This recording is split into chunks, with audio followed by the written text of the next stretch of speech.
Alright, just start up with your, I'm just using a standard sort of 6/0 thread. You don't need to use a heavy thread for this.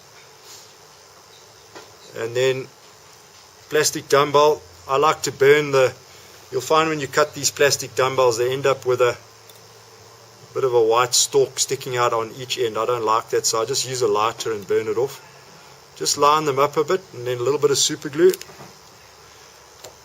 Don't wear your favorite pants your wife bought you for your anniversary, because super glue always finds its way onto your pants. I don't know how many pairs of jeans I've ruined. Or wear a bib. Right, just figure eight those. You want those eyes right up against the eye of the hook. We're not doing anything in front, just figure of 8.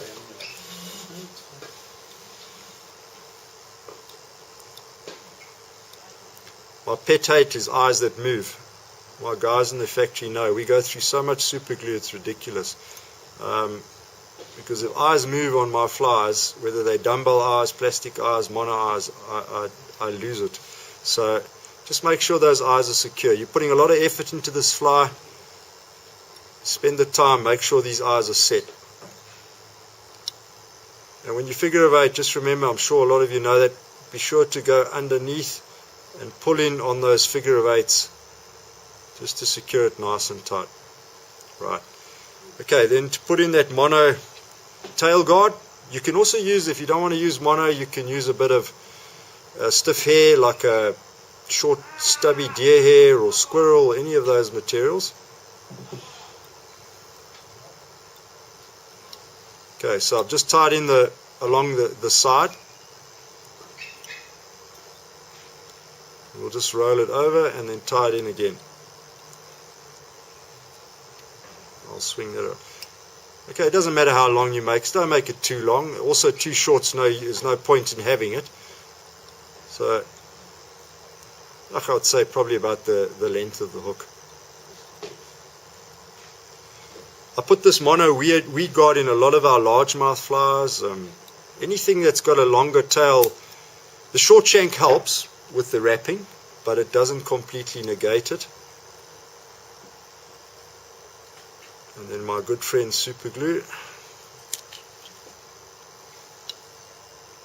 I don't know what super glue you guys use, but Loctite is probably the best. You can forget, Zappa Gap, they don't fly that into the country much anymore. I don't know if you can you still find Zappa Gap much. Yeah, so Loctite is great. Works a charm. It's pretty watertight, and we use it all the time. That's my preferred super glue, is Loctite. And then we use alkaline in those short 3-packs for doing under work as well. So just if you guys are looking for durability. Right, over to the Zonker tail. You don't want to use magnum strip. You can actually, if you want to tie these little taddies smaller, you can use a good razor blade and actually halve this. This is just standard Zonker, which is perfect.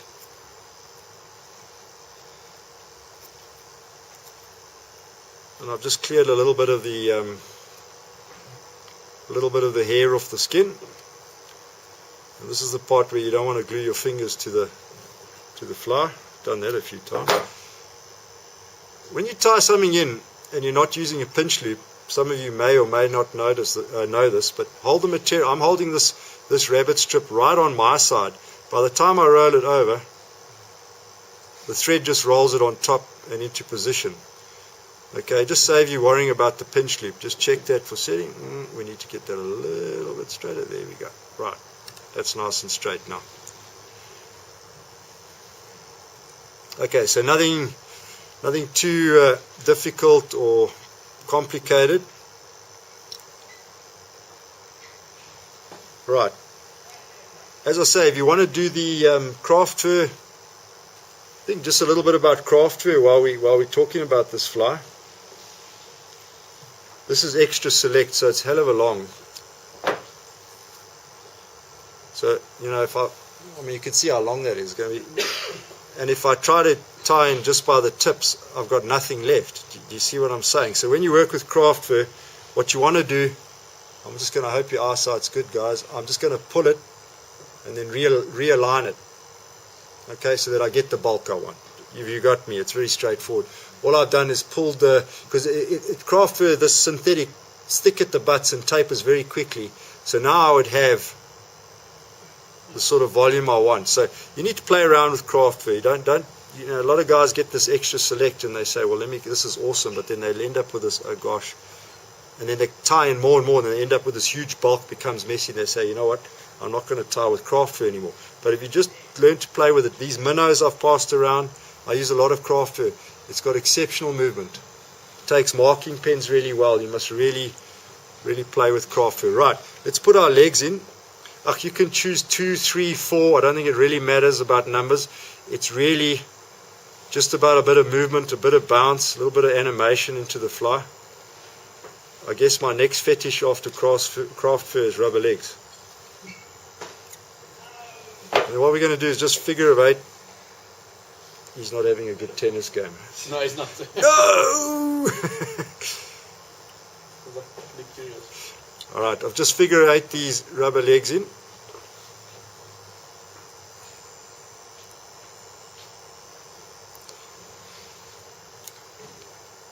And then work that back.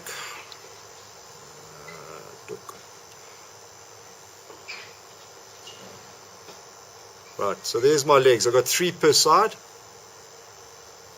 I've just chosen a dark smoke here. You can play around with different colors, barred. I mean, there's so many different rubber legs out there. It's crazy. So, okay.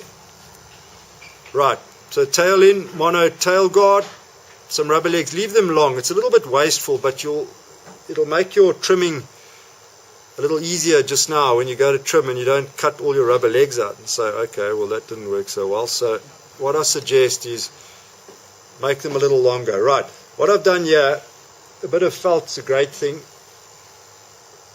because it holds this. Sure, that worked. I tried it for the first time, but I thought felt, because every time you breathe or a breath of fresh air or wind comes, it blows all this dubbing all over the place. It's very light, so a bit of felt works great. Okay, we've got 2 colors. In this particular instance, we're using black and sort of a grayish pearl. Alright, this is what I really want to show you guys and how you work with this dubbing. Just before we start, when you choose your dubbing, for those of you who are going to tie tonight, it's in a big clump like this. So what you want to do is you want to align it. So pull it a bit. Try and get those fibers to become a little more linear than they are. So I'm pulling on it, lining them up, pulling on it. Now I create sort of a very linear type of dubbing. And then what I've done with these is I've just cut the ends off just to make it a little easier and a little less messy when I'm tying. Don't throw this away. This makes exceptional dubbing for smaller flies. So we end up with that. Okay? Do you all understand that? Pretty straightforward. Okay.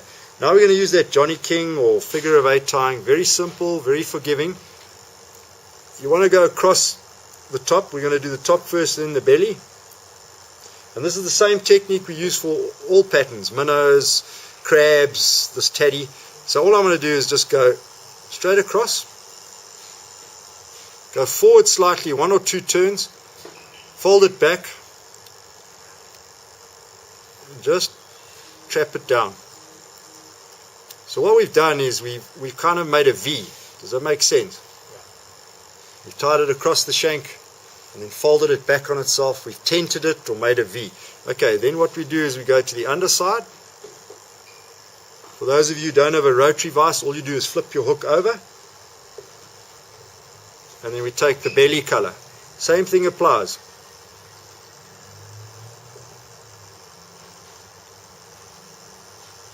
Okay, there we've got it again. Fold this back.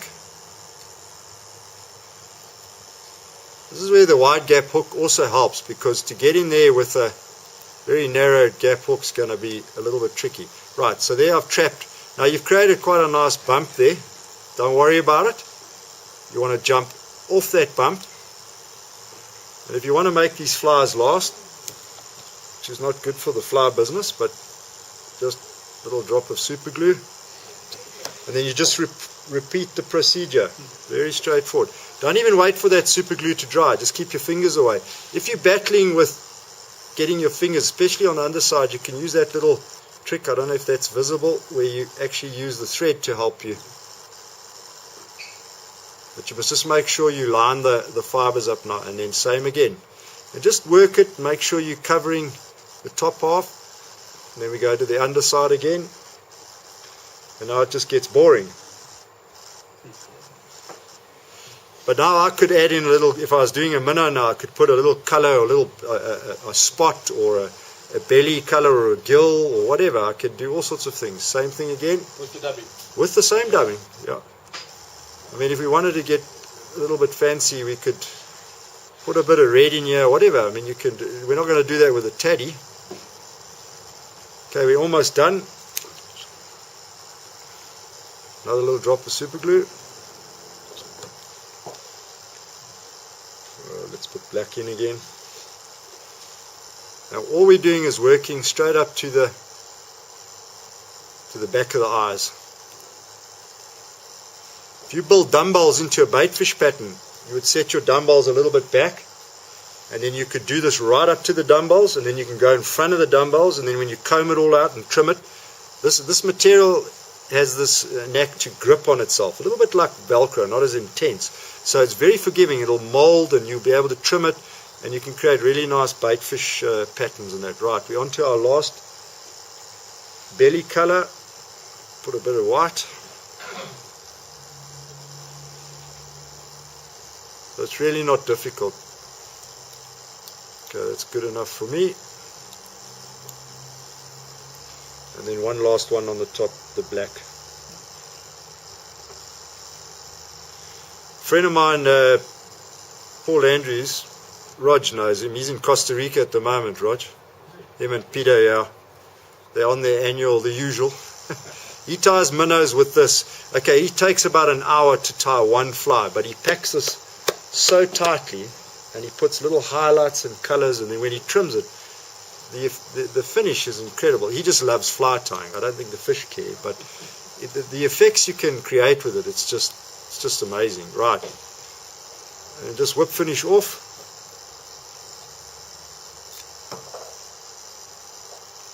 And that's the tying done. Right. And then one last little bit of super glue.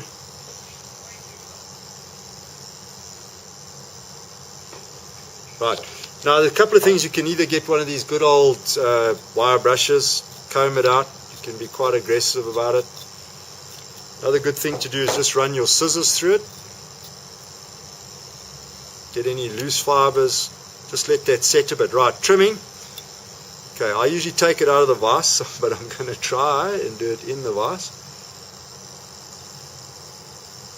We've got to get our rubber legs out of the way first. Right, there we go.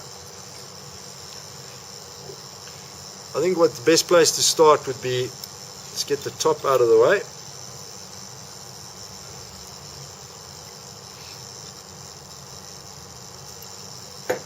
Now we're just looking for a taddy sort of head. Get that rabbit out of the way. Get in there. Just cut it a little bit blunt there. Let's go to the belly.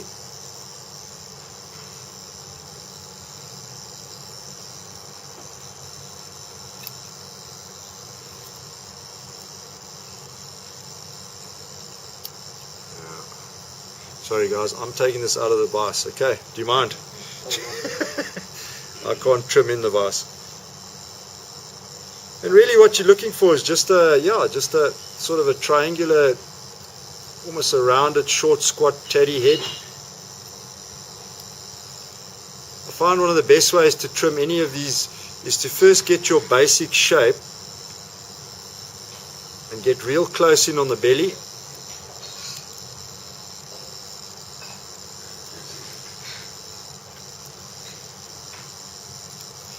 Like I said to you, this is probably the most challenging part of this fly. It's first of all to get your shape right, not cut your rubber legs off.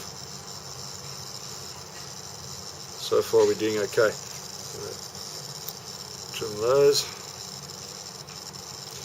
On the underside here, it's quite a good idea just to make a good straight cut, because that kind of defines things for you. Then you can see, okay, now I can see my legs much better, and then I can get particular about the trimming. What you'll notice about the Senyo dubs, most of them have this fine UV pearl in it, and it's such a deadly color or material in a lot of different flies, not just trout flies, tiger flies, largy flies. Cut those legs a bit shorter, and that's it really. I'm not going to play around too much more with it. It's good enough for me. But basically that's it. You have a Senyo Taddy. It's got that sparkle color, a lot of movement, rubber legs. You could play around with colors.